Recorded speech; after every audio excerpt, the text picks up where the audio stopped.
Pemirsa, Divisi Humas Mabes Polri hari ini melaksanakan pelatihan pemantauan analisa dan rekomendasi bagi jajaran humas baik yang ada di Mabes Polri maupun di Polda jajaran.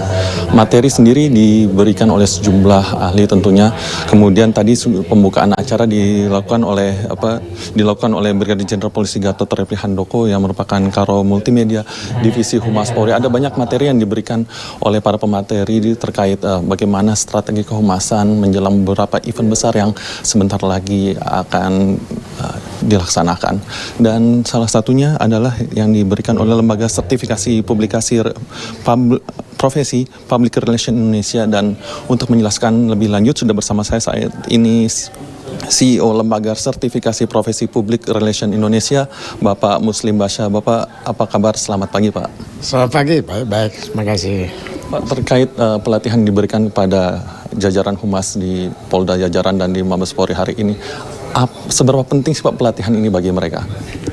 Ya, kita semua tahu bahwa perkembangan komunikasi humas khususnya itu berjalan dengan sangat cepat.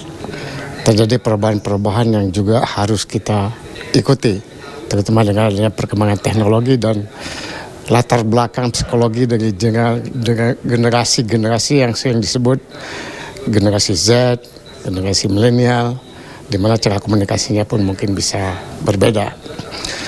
Nah, pelatihan yang kami berikan pada hari ini adalah bekerja sama dengan Straticom, sebuah lembaga pelatihan yang bekerja sama dengan LSP PRI, sementara Lembaga Sertifikasi Profesi PR Indonesia akan memberikan sertifikasi pada akhir daripada pelatihan ini, sehingga kita bisa melihat sejauh mana pelatihan yang kita berikan itu memenuhi kriteria kompetensi dan memenuhi tujuan daripada Divisi Humas Polri dalam rangka untuk meningkatkan kompetensi para humas, baik di Divisi Humas Polri maupun yang sekarang ini jauh lebih penting karena para peserta itu adalah dari Polda-Polda seluruh Indonesia, bahkan dari Polres, karena Polda dan Polres pelaksana humasnya adalah ujung tombak komunikasi bagi Polri. Pak, ini kan yang dihadapi oleh kepolisian adalah beberapa generasi yang ada di masyarakat. Ada Gen Z, kemudian ada juga generasi-generasi yang lebih dahulu gitu. Bagaimana sih Pak membedakan strategi yang untuk penyampaian yang lebih efektif nih kepada mereka? Ya, ini pertanyaan yang sangat tepat ya.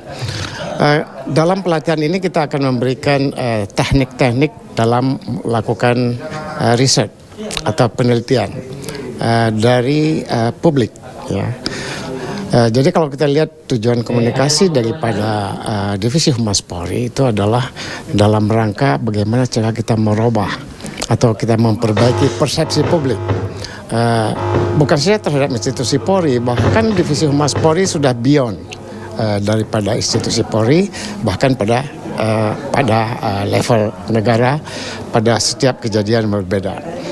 Misalnya kita lihat contohnya sebuah event tertentu kecil sekalipun itu mempengaruhi persepsi publik. Seperti contoh-contoh yang disampaikan oleh Pak Jenderal Gatot tadi, bahkan dalam situasi-situasi kejadian yang besar, misalnya pilkada dan sebagainya, itu juga akan memunculkan sebuah persepsi yang berbeda antar generasi, baik apa yang ditangkap oleh opininya maupun cara dari mereka melakukan komunikasi. Nah, dengan pelatihan-pelatihan yang kita berikan, seperti apalagi dengan pembicara kita dengan latar belakang yang cukup kuat. Contohnya misalnya pada pagi hari ini kita melihat Pak Profesor Robi, di mana beliau juga peneliti utama di BRIN, itu akan memberikan sebuah dan nanti ditambah oleh seperti misalnya Dr. Adi Pribadi dan teman-teman yang lain akan memberikan sebuah gambaran bagaimana kita bisa melakukan sebuah penelitian terhadap yang kita sebut sebagai mapping stakeholders. Kita memapping yang di generasi-generasi yang disebutkan tadi. Dari mapping itu atau pemetaan itu, maka kita bisa melihat bagaimana caranya mereka berkomunikasi, bagaimana caranya mereka menangkap komunikasi yang kita berikan, dan bagaimana reaksi dari setiap katakan setiap generasi yang berbeda itu. Pak Muslim Basha, terima kasih banyak atas jawabannya Bapak. Demikian tadi pemirsa wawancara saya dengan CEO Lembaga Sertifikasi Profesi Public Relation Indonesia, Bapak Muslim Basha. Proses pelatihan sendiri masih terus berlangsung pemirsa. Dari Jakarta, Faris Hasni dan Irfan Juni melaporkan untuk Polri TV.